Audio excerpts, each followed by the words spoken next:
What's up, AP Psych? Welcome back. This is video number 2 on our Learning Unit 6.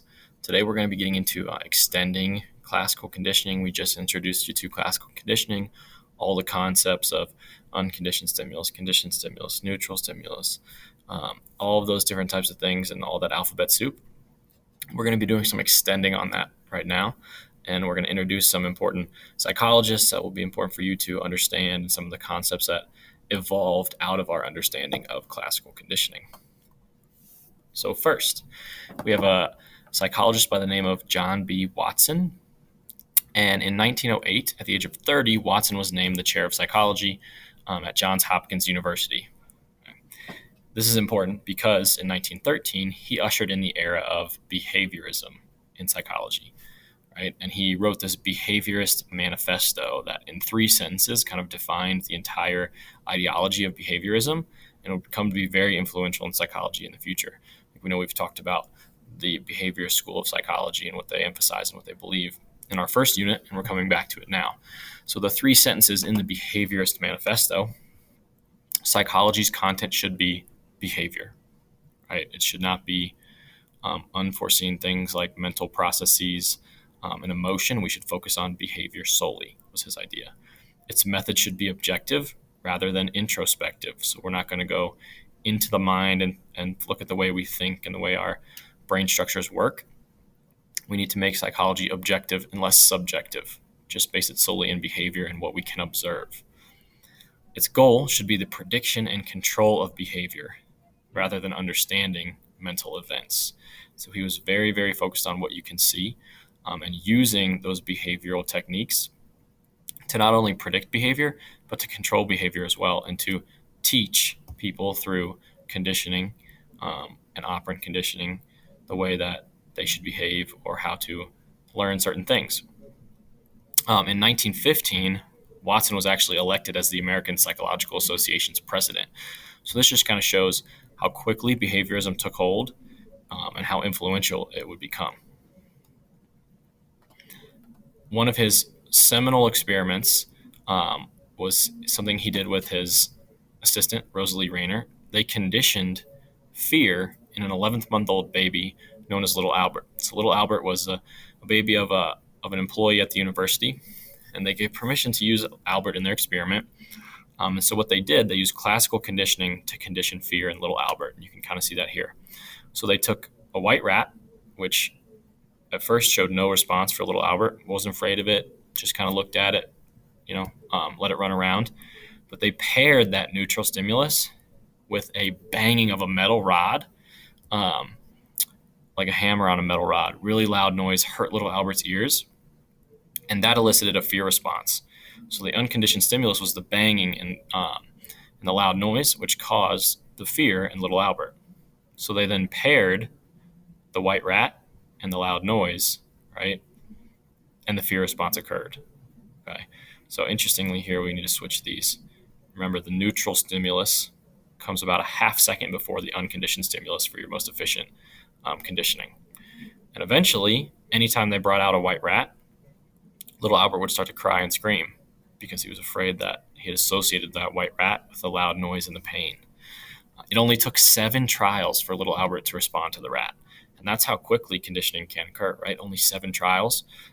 And Watson and Rayner would strengthen the response every 5 days or so by reintroducing that banging, the unconditioned stimulus, with the white rat to re-strengthen that response so it wouldn't go extinct. So what happened to Little Albert, right? They conditioned this fear of him, of these white rats. And he did generalize his fear of the white rat to other furry, fuzzy items, things such as Santa's beard and a fur coat, anything that he thought resembled, even bunnies, that he thought resembled the white rat and the furriness of the rat. He would scream and cry and have this fear response. Well, before they could uncondition or extinct that fear, Albert and his family moved away.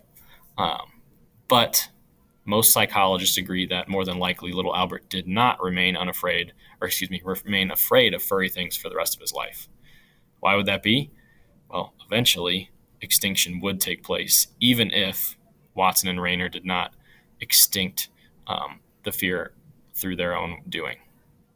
So extinction, if Watson did not continue to strengthen the response by presenting that unconditioned stimulus, it would more than likely go away in time. So eventually, as Albert grew, he'd see more fur coats, he'd see Santa Claus, he'd see fuzzy animals, and he'd learn, oh, there is no loud noise here, there's no reason to be afraid, and that response would eventually go extinct.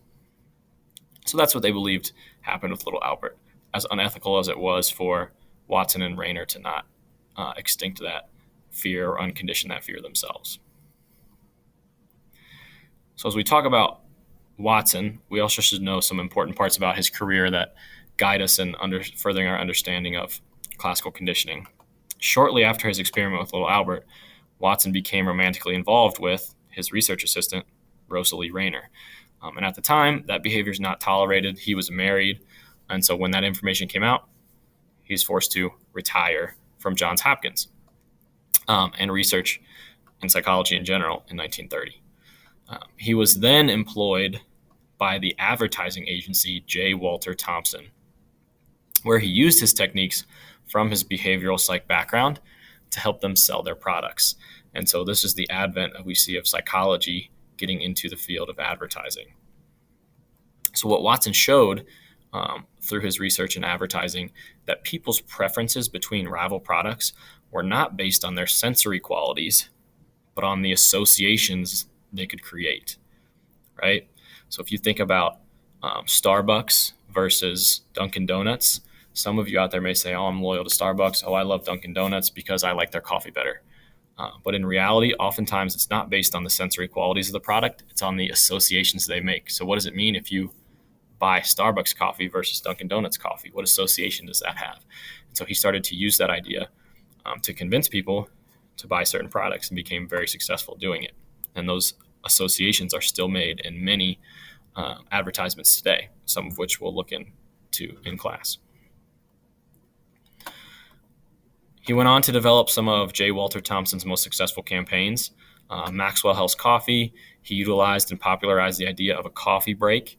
If you're going to take a coffee break, take it with Maxwell House, right? And the more coffee breaks you need, the more coffee you drink. Pond's cold cream, which from my understanding was something that women used to try to avoid wrinkles. He used testimonials from the queens of Romania and Spain, who were beautiful women at the time. And he had that association there that if you use Pond's cold cream, you can look like just like these women do. Another example is Johnson's baby powder. He convinced mothers to use the powder after every diaper change through the associations and the advertisements that they made. And you should be, if you're a good mother, you add powder every time, right? And so all of these things helped lead to the increase in sales of these advertisements. And in 1958, the APA awarded Watson with its gold medal for his contributions to psychology. So he became a very influential figure in psych, even after he was forced to leave the psychology industry or academia. So what some of this research has taught us and what we can expand upon it. Counseling techniques. This is something we're going to get into big in units 12/13 with mental disorders and treatments. But there's something known as counter conditioning you can use for phobias and other anxiety disorders. Instead of eliciting fear responses like they did in Albert, you can use conditioning or counter conditioning to help people overcome those fears. So it teaches patients to respond in a relaxed manner to the conditioned stimulus until eventually the conditioned response is extinct, right? So we'll talk about this a little bit more, but counter conditioning is a huge help to the psychological community and to many patients who experience anxiety and fear. You also have taste aversions. A psychologist by the name of John Garcia built on Watson's work of classical conditioning and kind of showed that we have this biological ability. We avoid a particular food because of an unpleasant experience with that food, and that can occur after a significant delay. So this is one of those examples where it is kind of like we said that the neutral stimulus needs to be paired about a half second before the unconditioned stimulus for conditioning to be effective. This is one of the exceptions to that rule. So humans can kind of make these connections a little bit later sometimes. But This can occur after a significant delay, unlike most cases of classical conditioning. So think about if you've ever eaten a food, let's say you have Chipotle, and you didn't know you had the flu. Well, you have Chipotle, and then 5 hours later, you throw up that Chipotle, right? And your brain makes this association that Chipotle makes you throw up, and you never want to eat Chipotle ever again. Every time you think about Chipotle, you kind of like gag a little bit, right? Even though it was the flu that caused you to throw up, our biological predispositions say, oh, that food must not have been good for us. As a survival technique, let's not eat that again. And that's how you can develop taste aversion. We'll get into that a little bit more later as well. So, extending this understanding a little bit further, Pavlov and Watson considered consciousness of the mind not fit for scientific study of psychology. Right? They didn't want to incorporate the mind and the way we think into any parts of their behaviorism. Right? However, they underestimated the importance of cognitive processes and biological restraints upon learning. So, what they did, this is the big drawback, the big criticism of behaviorism, is that they don't take into account our biology and they don't take into account our cognitive processes, our thought processes. And there's a big gap then in behaviorism because they're only looking at the observable, objective pieces of psychology, and they're not getting into the mind and how our biology is wired. So that does leave a big, kind of like a blank space. So there were some people who stepped up to try to close that gap in behaviorism. One of those people was Robert Rescorla. That's a name you want to write down, maybe highlight. So early behaviorists believed that the behaviors of various animals could be reduced to mindless mechanisms, right? Mindless, no thought, automatic responses, unconscious responses that can be tracked. That's the basis of behaviorism, right? However, Rescorla believed that this was basically correct, but the idea was a little bit too limited. So what he's going to do is he's going to add an element of cognition to classical conditioning, right? And that's called the contingency model of classical conditioning. So A is contingent upon B. A depends upon B and vice versa. In other words, the presence of the conditioned stimulus must predict the presence of the unconditioned stimulus, or else there won't be a response. So what he's saying is that learning occurs in situations where the relationship between the conditioned stimulus and the unconditioned stimulus is clear and predictable, and it is expected. Okay, so he's saying there is an element. It's not totally mindless. There has to be an element of thought here, such as in Pavlov's experiment, when the dog heard the bell, there has to be an element of cognition there saying, that's the bell, my food must be coming, and that's when the salivation occurs. So instead of saying it's a mindless mechanism, he's saying, no, there's a contingency here. A is contingent upon B. The conditioned stimulus predicts the presence of the unconditioned stimulus, and therefore there is some thought happening. It's not just a mindless endeavor. Here's an example for you to think this through. Okay, so for 3 days straight, whenever the phone rings in AP Psych, it's for you and you're called to the principal's office. So imagine you're sitting in class and the phone rings, I pick it up and I point to you and I say, you're headed to the principal's office. That happens for 3 days in a row. That fourth day, the next day when the phone rings in AP Psych, what are you going to do? You're going to get out of your seat and begin to head out the door because you assume that phone call is for you to go to the principal's office because it's been that way the last 3 days in a row. Okay? Like we just said, because of the contingency model. A, the phone ringing, is contingent upon you being called to the office. Therefore, when the phone rings, you all being called to the office seems to always occur, so you get up and you head that way.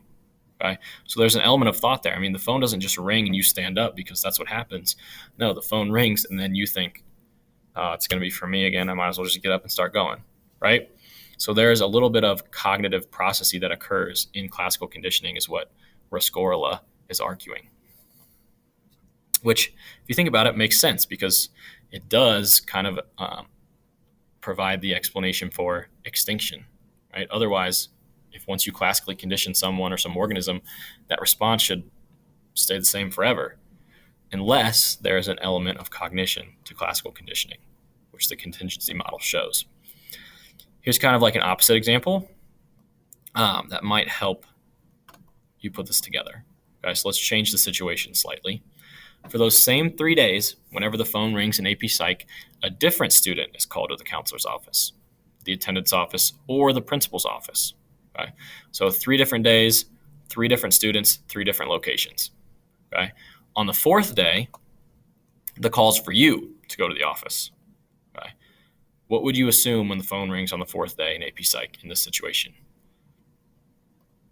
Probably nothing, right? Because there hasn't been a strong connection between the phone ringing and you being called to the office. One event isn't going to predict the other. There's no contingency there. So this kind of shows our reactions are not just knee-jerk, but they're based on our expectations of what will happen, the things that we can predict. And it does show that there is a cognitive aspect to classical conditioning.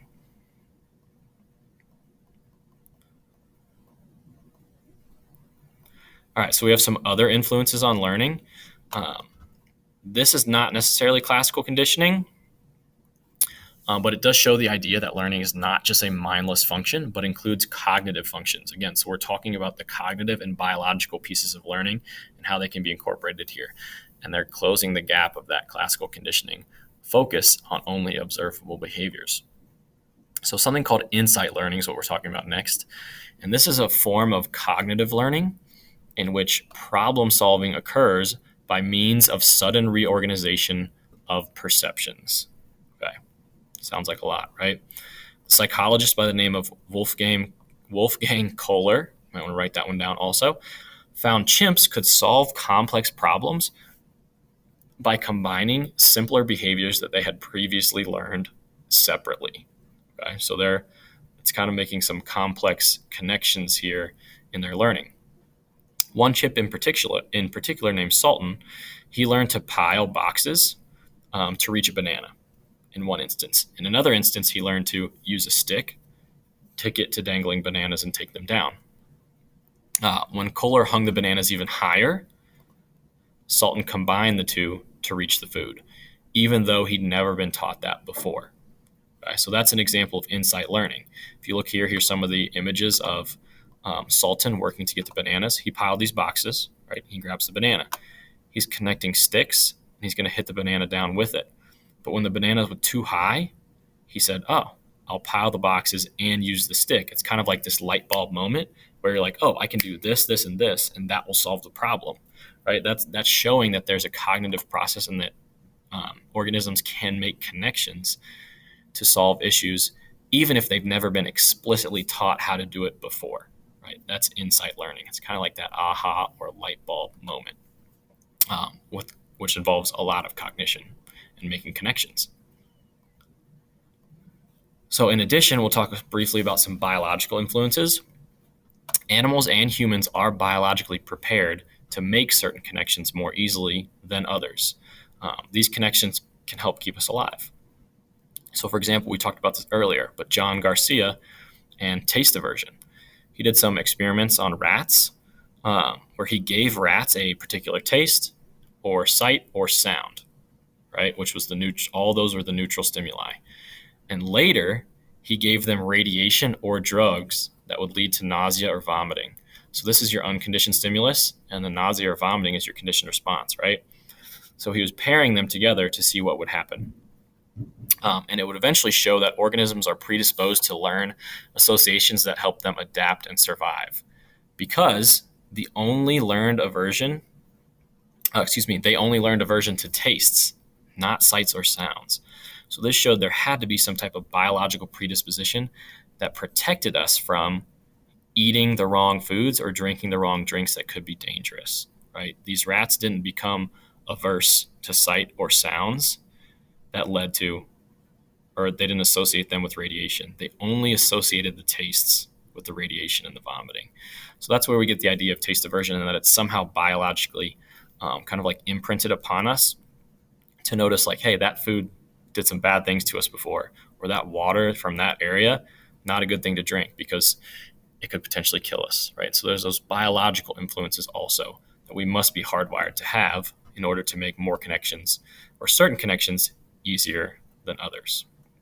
So that's John Garcia in taste aversion. Okay. that wraps up our extending classical conditioning notes. Hopefully you got all those psychologists and all their ideas written down, and how classical conditioning has been built upon to show that there are cognitive and biological pieces to it that help us make connections easier. And it's not just observable behaviors only. We have to fill in that gap or that blank space of behaviorism so that we can get a more holistic view of psychology. Okay? Let me know if you need anything, and I'll see you in class.